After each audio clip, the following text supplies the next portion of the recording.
Good evening. This is Professor David J. De Los Reyes.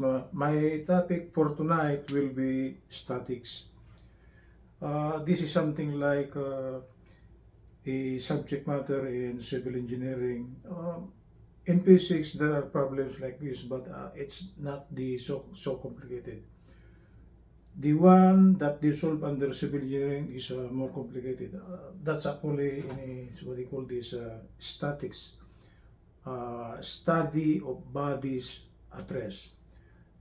The system is not moving. So actually, if the system is not moving, summation of forces vertical is zero. The system is not moving whether upwards or downwards. That's the meaning of this. The summation of forces vertical is equal to zero. Those going up is equal to those going down, because just in case they are not equal, something will happen. So it's not statics. It should be what you call this dynamics. The second condition also under the study of statics is the summation of forces along the horizontal is equal to zero. Meaning, the one that goes to the left should be equal to the one that goes to the right. These should be equal, because if they are not equal, the system will move horizontally. But under the study of statics, bodies at rest, the one going to the left should be equal to the one going to the right. For the first one, the one that goes down should be equal to the one that goes up. Okay? So the system is not moving with respect to the x-axis, or is not moving with respect to the y-axis or vertical, x-axis or the so-called horizontal. Okay, I will try to give you an example problem on how to solve statics. This is just a simple one. This is just for illustrative examples. For those who are watching, who are civil engineers, this is nothing. But for those who are, what do you call this, novice, the one that's rookie, this is for you guys. The given figure is something like this. We are given a beam. It could be maybe a square beam, or it could be a rectangular beam. Okay, right? But we are given the front view, so you could not see the cross section of the beam. I'm just saying that the beam may be, the cross section may be square, or it could be rectangular. For the meantime, we are not on the so-called design process, because under civil engineering, as soon as you reach the, what they call this, design process, as soon as you know the value of F1 and F2, you could specify the dimension of the beam that carries this weight here, for it not to fall down. Okay? Okay, let's proceed. We are just given a horizontal beam in which there are two forces at the far end, two far ends, designated by F1 and F2. Or it could be something like this, guys. Because for this, I place it immediately, there is an arrow over here. Or it could be something like this. In real life, it should be something like this.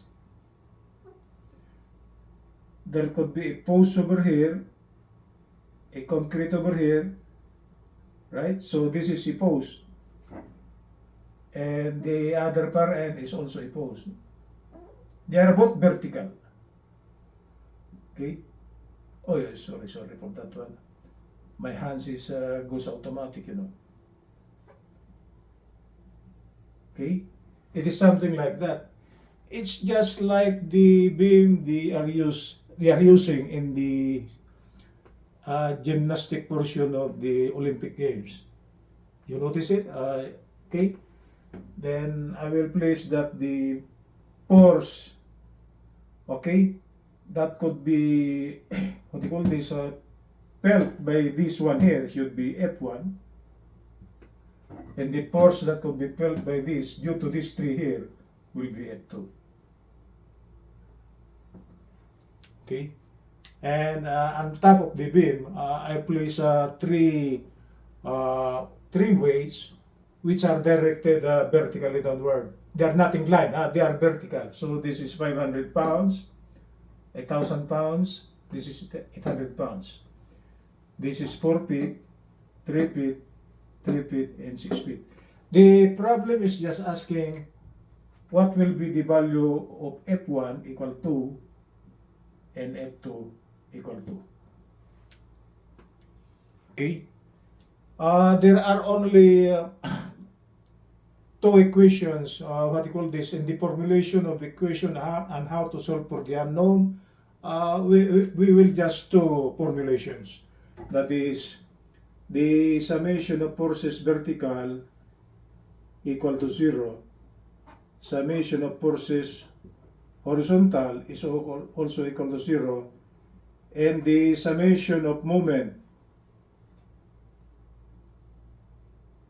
at any point on the system should be equal to 0. And here, for the forces vertical, upward will be positive. For the horizontal, going to the right will be positive. For the moment at any point on the system, okay, this is the concepts under statics or under civil engineering.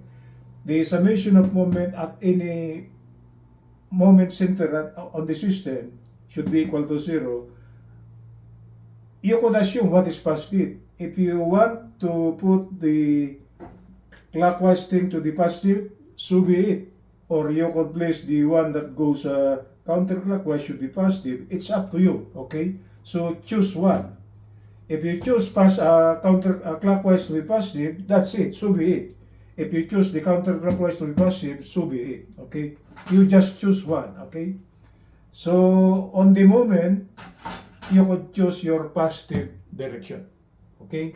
Okay, let's proceed. Under civil engineering, okay, we should draw first the so-called pre-body diagram.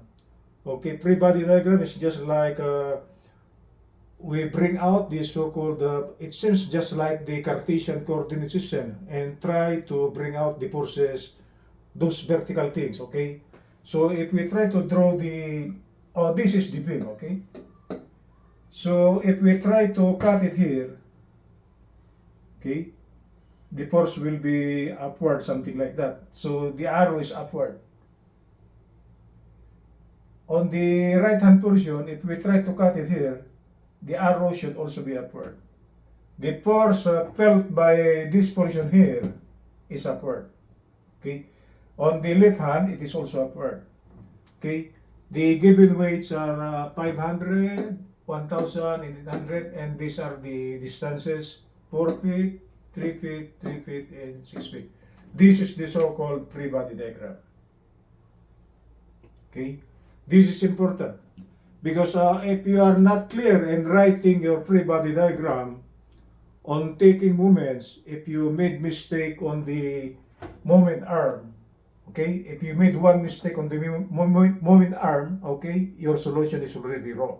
So that's why try to draw your pre-body diagram as neat as it can be. Okay, let's bring out the solution.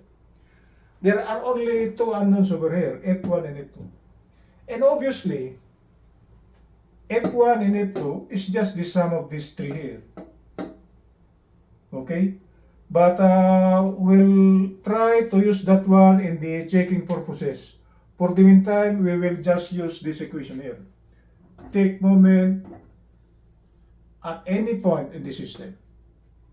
Okay? Let's try to do this.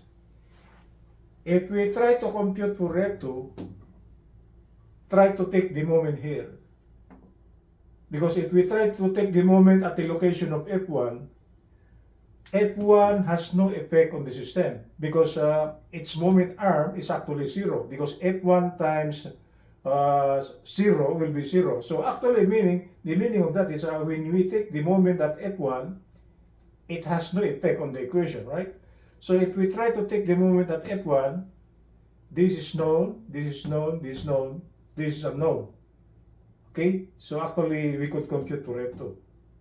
Okay, let's try to take the summation of moment at the location F1 over here. The summation in engineering or in under civil engineering or under physics, this is sigma, right? It denotes summation of moment at the location. The moment center is F1. Okay, and this should be equal to 0. Why I set it as 0? The system is not moving. Okay, I put it clockwise as positive. The one that goes clockwise will be positive. Clockwise is it goes with the direction of the clock. Okay, if we try to take the moment here,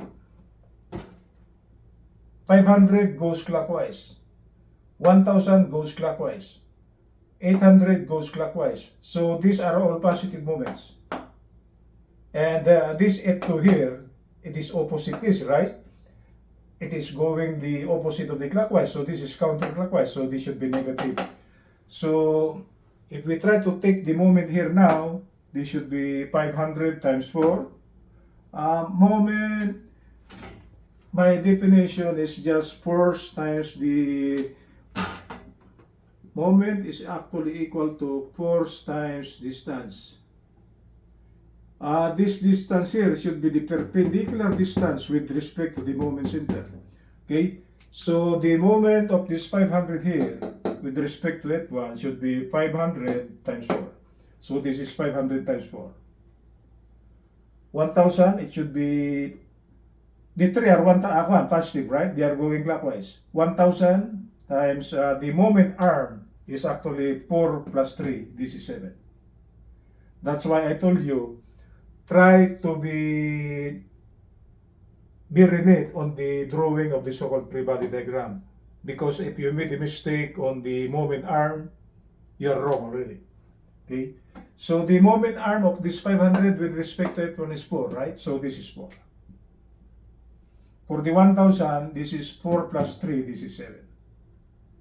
For the 800, 4 plus 3 plus 3, that will be 10, right? So this is 800 times 10. They are all positive because with respect to F1, their effect is actually clockwise, right? Let's try to take the effect of F2. What's the effect of F2 with respect to F1? It goes counterclockwise, so it's negative F2 now.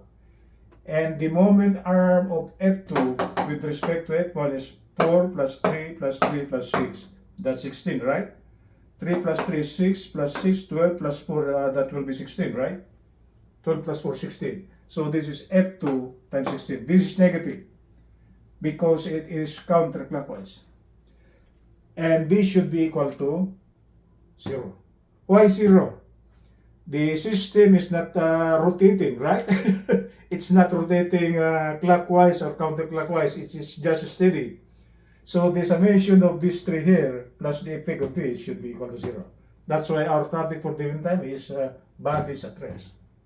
Okay? So this should become, it's just a matter of, this is those algebra guys. This is now pure algebra.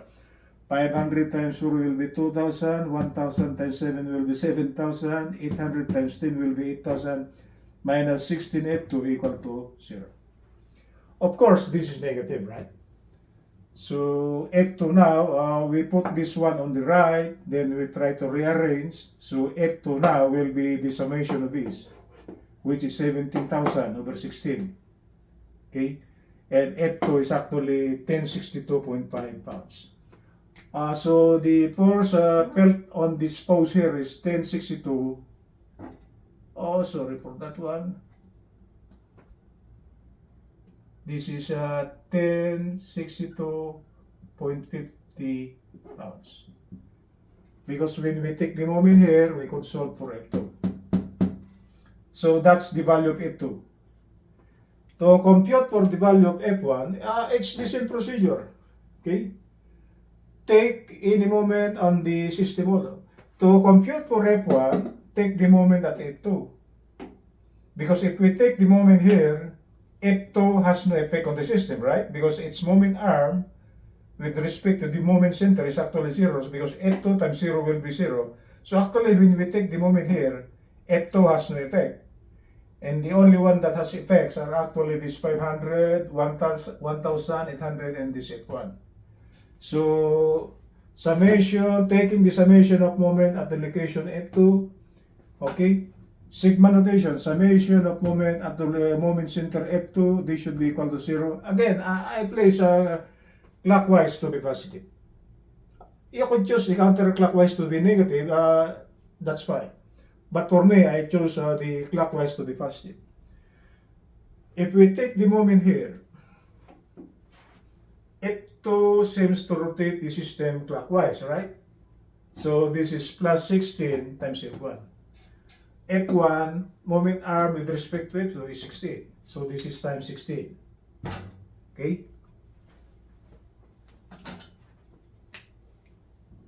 This is 800.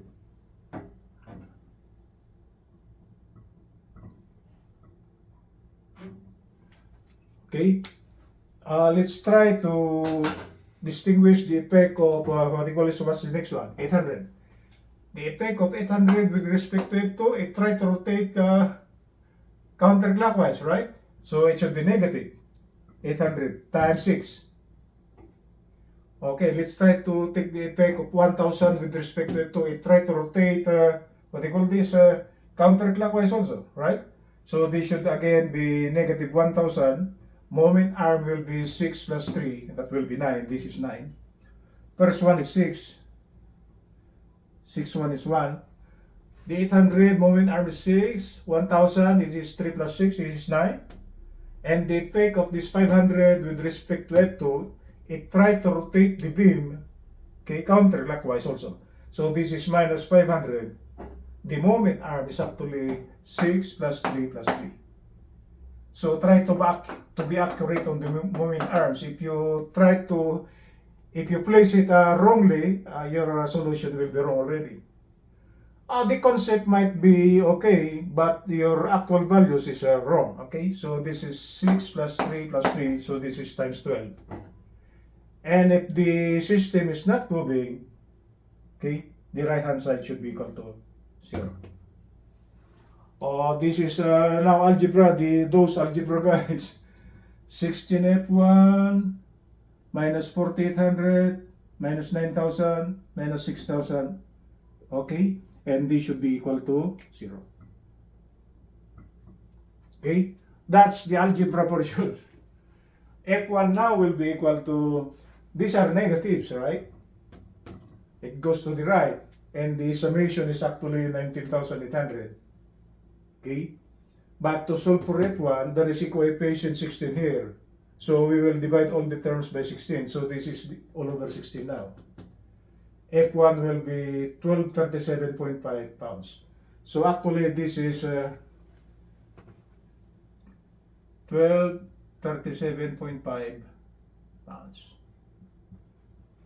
Okay, so how do we check the correctness of our answer? This is 1062. To check the correctness, okay, we try to take the summation of forces vertical. Summation of forces vertical equal to 0. Going up is positive. So I place it here as a check. If we try to take this is sigma notation, right? Summation of forces along the y-axis or vertical should be equal to 0. Going up is positive. F1 is upward, this is plus F1. F2 is upward, this is plus F2. Minus 500 is downward, so this is 500 is downward, so this is minus 500. 1000 is downward, so this is minus 1000. 800 is downward, so this is minus 800, and this should be equal to 0. This is just as a check to the correctness of our answer. And taking the sum of these two here, it's 2300. And the summation of 500 minus 1000 minus 800 is actually 2300.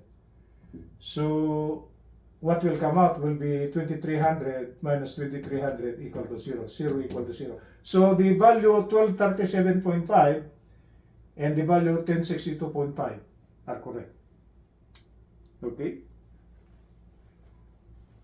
That's one solution because I presented the more complicated solution because I took moments at the location F1 and F2. And if you want to eliminate this second complicated moment formula, actually after computing Pareto, take the summation of forces vertical. And since you know the F2 already, you could compute for F1 over here. But what I presented is that I took moments at F1 and F2, and as you check, I use the summation of forces vertical to check the correctness of my answer. And what comes out, they are correct. Because 2300 minus 2300 equal to 0, meaning F1 is 1237.5 pounds, and F2, what's F2? 1062.5 pounds. For the system not to move downward or upward, the sum of these should be equal to these three here. Right? That's why if they are equal, the beam is not moving. Body is at rest. Because just in case this 500, the sum of these three here is greater than these two here, okay, the beam will collapse. That's the so-called topic, statics, meaning study of bodies at rest. That's how civil engineers compute the forces acting on the system, like on a bridge, right? Okay, the one that could be felt at the edge of the bridge. Okay, they could solve for this one, so they could specify the specification of the beams that's needed to support the bridge. Because of course they are using I-beams, still I-beams, right? But the first step is actually to compute for the forces that could be felt at the end of the bridge. Okay? That's static, guys.